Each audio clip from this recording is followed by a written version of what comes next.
So, we have been looking at constraint satisfaction problems, and we have looked at a couple of applications, and here is another interesting application, which is in the domain of what is called as model based diagnosis. Sometimes it's people also call it consistency based diagnosis. So, how does this work? The way that this works is that you assume that you have a library of component models. That is the first thing you have. You have a library of component models, which means you have models which describe components essentially. How do they describe them? We will see that in a moment, but they will typically be in the form of constraints. Then you have creating some larger device which is using those components, and that device structure you can get from some CAD system or something like that, that these are the different objects, components which build this device, and which how are they connected essentially. So, given the device structure which you can get from a CAD system and from the library of component models, we end up creating what is called as a device model. So, we have a model of the device, which basically can be used for prediction, that if this is the input, what should be the output and things like that. We are assuming that we have such a model for such a device, and the device is, let us say, not functioning properly, there is some malfunction or something like that. We want to find out what has gone wrong with that device essentially. So, that is the task of diagnosis. So, first there is a task of fault detection, that there is a fault, and secondly there is a task of fault identification, and this whole process is called as diagnosis. What model based diagnosis or consistency based diagnosis says, that we will write general diagnosis algorithms, just as we are writing general CSP solvers and things like that, or general search algorithms or general game playing algorithms. We will write a general diagnosis algorithm, and we will give that algorithm as an input to a device specific diagnosis system. So, we will take a general algorithm, we will take a device model which itself is made up of from a library of component models and some device structure as to how are those components connected to each other. We will get a device model, and on this device model, if there is a problem, we will run a diagnosis engine, if you want to call it, which is an instance of a general diagnosis algorithm essentially. And this is a generic approach to building model based diagnosis systems. So, let us start with component models essentially. So, we start with some simple to describe components. So, here is a multiplier, M stands for a multiplier. It takes two inputs, in1 and in2, and produces one output which we will call as out1. So, these are variables. In1 is a variable, it could be, it have a certain value, for example, in1 could be 7 and in2 could be 5, and then the output should be 35 essentially. And that is what a multiplier does for you. How do you capture a model of a multiplier? We can capture it as a set of constraints or as a set of logic relations. What is the logic relation which is shown on the top? It says that if M is OK, so OK M stands for the fact that M is functioning correctly. If M is functioning correctly, so this is the if part and this is the then part. Okay, so in between is the logical implication sign. So what we are saying is that if M is working correctly or if M is OK, then this equation must hold, that the product of in1 and in2 is out1 essentially. Basically, whenever the device is functioning correctly, the output will be the product of the input. That is the description essentially. Now, if you remember the implication statement, which I hope you have studied in some place, there is a truth table. So, if you have x and if you have y, and then if you have x implies y, you can, so I will use this notation that I have used here, which is true and false. So, you can have 4 combinations, true, true, false, false for this, this symbol that we use here is called bottom instead of false, and it is popular amongst many logicians. So, we want to, the truth table will take all combinations of this, and will tell you, the first row tells us that if x is true and y is true, then x implies y must be true. If x is true and y is false, then x implies y must be false.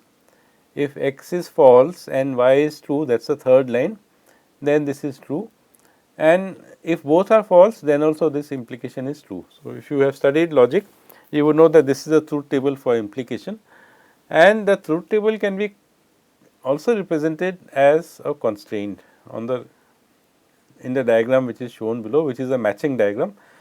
What does the matching diagram contain? It contains 3 edges. What are those 3 edges? Those 3 edges are the ones which are allowed whenever x implies y is true, essentially. So, if you think of this as x and this as y, whenever x is true, y can be true. As you can see from the first row of the truth table, whenever x is false, y can be true or y can be false. That is the third and the fourth row of the truth table. So, there is a close relation between logic and constraints, and what we write as a logical sentence which says that OK M implies that out 1 is a product of in 1 and in 2 can be represented by saying that this OK M is equal to x and this other one is equal to y, essentially, and that is a relation between them. So, that is one component which is a multiplier, which, as we have just said, can be represented as a logical relation, which is equivalent to writing a constraint, as we have just seen. And we can transform that into, by transforming this into this, and there is a standard formula that P implies Q is same as not P or Q, and that is what we have done there. Then let us say there is another component which is an adder. What does an adder do? It takes 2 inputs, in 1, in 3 and in 4 in this particular case, and produces one output, and if the adder is OK, then the output, which is output 2, is the sum of the 2 inputs. That is what it is saying. So, we are basically describing these 2 kinds of components, one is a multiplier and one is an adder, and we are saying that whenever this component is functioning correctly, this is the relation between the input and the output, essentially. In one case it is a product, in the other case it is a sum. And the third thing we do is the structure. We said that we get a structure from the CAD diagram as to the output of this multiplier is connected, given as an input to the adder. If we say that, then we can express it by saying out 1 equal to in 3, essentially. So, 2 variables get the same value. Whatever is the output produced by the multiplier will be the input given to the adder, essentially. So, that will now describe the structure. So, now you see that we have models which are models of components. On top of that we add structure, and that together will describe a device, essentially. Now, this is again to only emphasize the fact that multiplication can be seen as a ternary constraint, essentially. What is a ternary constraint? It is a constraint between 3 variables. So, wherever we see triangles in this diagram, that means the multiplication relation is true, essentially. So, this is just to link it up again to constraints, essentially, and matching diagrams. Let us talk about a simple device. So, first let us describe the device and then we will see what is going wrong with this, essentially. So, this device has got 3 multipliers M1, M2 and M3, which take inputs A1, B1, A2, B2, A3, B3 respectively, and for the sake of this example, all the A's are 3 and all the 2 B's are 2 here, which means all the outputs of these 3 multipliers, which is C1, C2 and C3 will be 6, ideally speaking, if they are working correctly. So, C1 will be 6, C2 will be 6 and C3 will be 6. these three output are fed to two adders A1 and A2 and as D1 and E1 and D2 and E2, and if they are working correctly, then we should get 6 plus 6 is equal to 12 as an output of each adder essentially. So, this is a simple device combination of multipliers and adders, and the predicted output is 12 as we have just discussed.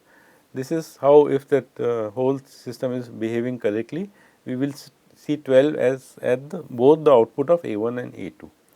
But let us say that the observed is not the same as predicted essentially, that on output of A1 you see 10 and the output of A2 you see as 12, which is fine, but A1 is not as predicted. Now, the question is, what has gone wrong with our device? What is the diagnosis? What is the fault and so on? So, we make simple assumptions here. The assumption is that components can fail, but connections cannot fail. So, that is a simple assumption, which means these wires, for example, connecting C1 to D1 or C2 to E1, they will not fail. If there is any problem, it must be with one of the components, and we have these 5 components. So, the first thing is to recognize that there is a problem, and the second thing is to identify what is the problem. So, given this device, given the predicted behavior that the two outputs should be 12, and given the observed behavior that one of them is showing 10 when it should be showing 12, how do we go around diagnosis this essentially? So, first we talk about the constraints essentially. So, the whole device can be seen as a set of constraints, and we have already seen that the 3 multipliers can be represented by these 3 constraints, or which are logical equations or logical statements, and also the fact that the inputs have been specified, that A1 is 3, B1 is 2, A3, A2 is 3. So, remember that A1, A2, B1, B2 and so on are variables, and we are saying that these variables are taking this value, and the device model or the component model is saying that how is A1 and B1, for example, related to C1. So, which is the product of these two, this thing that is given to us by the component model. Then we have the two adders, which and the component model for the adder says that if A1 is okay, then F1 should be the sum. So, there is an error here.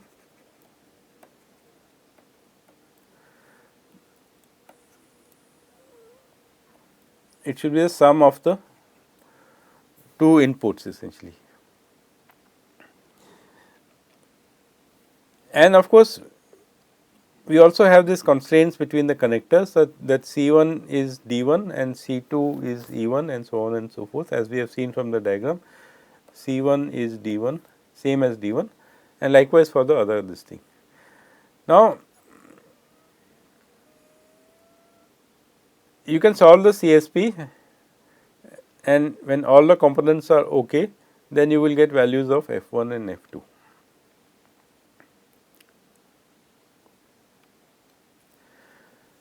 Now, let us assume that there is a broken device.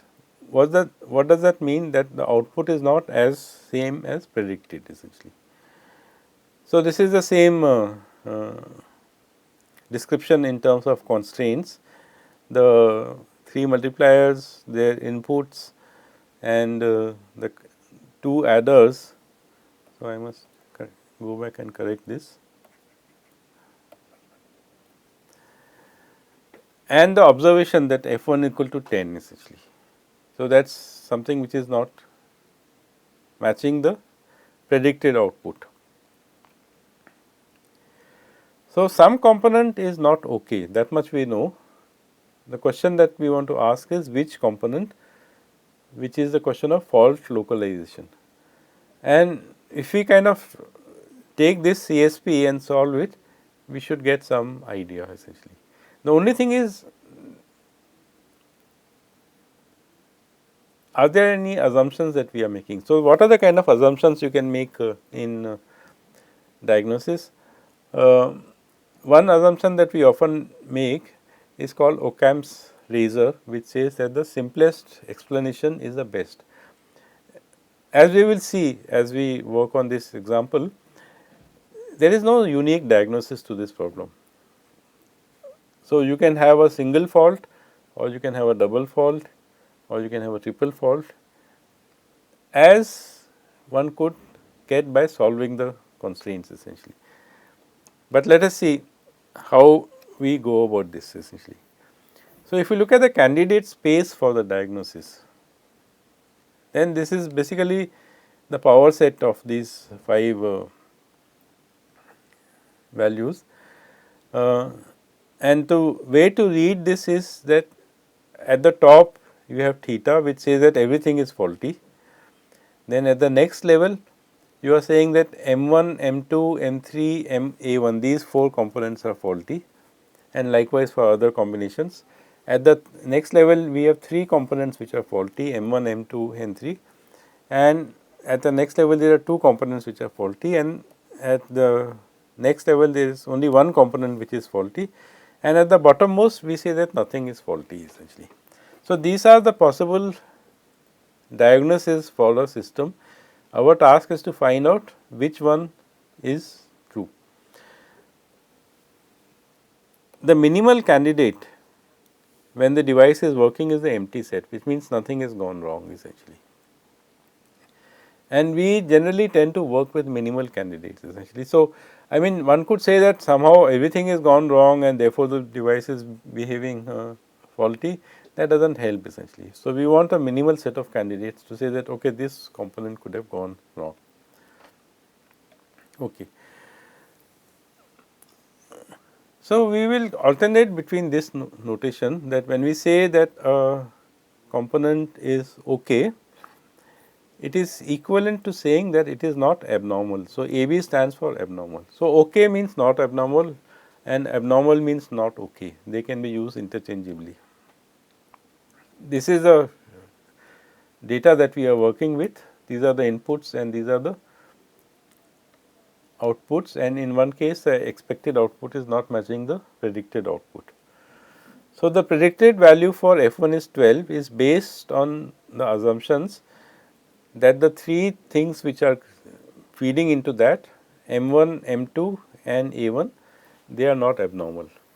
So, the predicted value is based on this assumption that M1 is okay, M2 is okay and A1 is okay. If all these 3 are okay, then you will see 12 as the output essentially, but what you are really seeing is 10 essentially. The value F1 is an observation and it is not based on any assumption. I mean, that is what you are seeing essentially. It is like saying input is 3 or input is 2. The cumulative set of assumptions that we have for 2 ways of arriving at the value are inconsistent together essentially.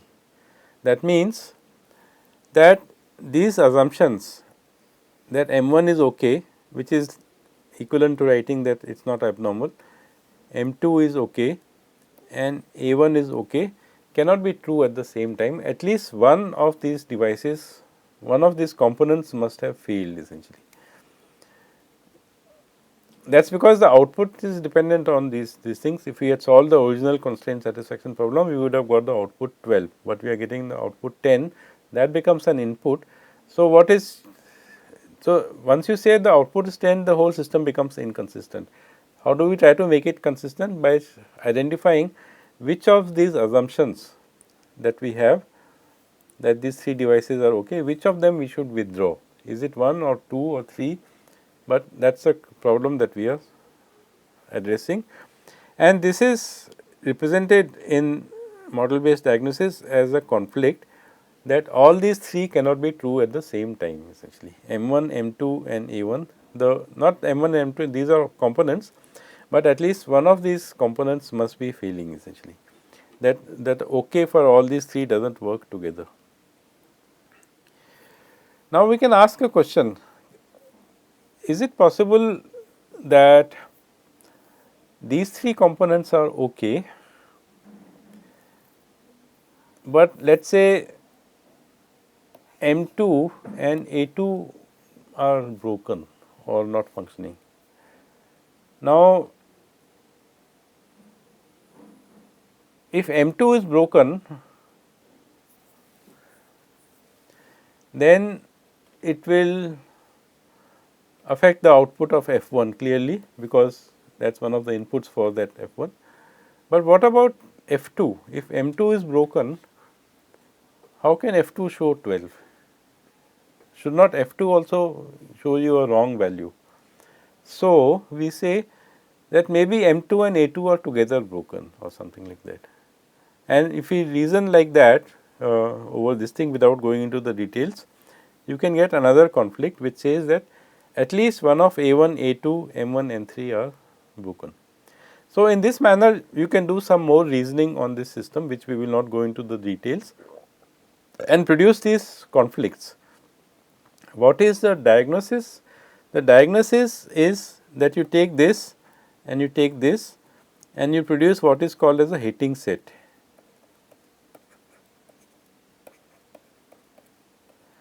A hitting set is a set which hits both these conflicts. So, for example, M1 could be a single diagnosis. Why is it part of the hitting set? Because M1 is present in the first conflict, it is also present in the second conflict. So, it explains both the conflicts if we say M1 is broken. If we say A1 is broken, then also we can see that it hits both the conflicts. So, we have covered both of them. So, we can accept that that is a possible diagnosis essentially. But we may also choose combinations of two elements, and let us look at that. So, after the first conflict is processed, which is says, what does it say? That at least one of M1, M2 and A1 is broken essentially. After that, we say that the minimal candidates are shown in gray here, that M1 is broken or M2 is broken or A1 is broken. But remember, we had made this observation that if M2 is broken, how come the output at A2 is still correct? So, there is a issue with that, and we will see that with the next conflict that issue will be resolved. But only by looking at this conflict which says that M1, M2 or A1 are broken, we can eliminate M3 because that is not part of the conflict at all. We can also eliminate A2 and we can also eliminate the empty set, that at least something is broken. So, we can say that we can also eliminate a combination of M3 and A2 essentially.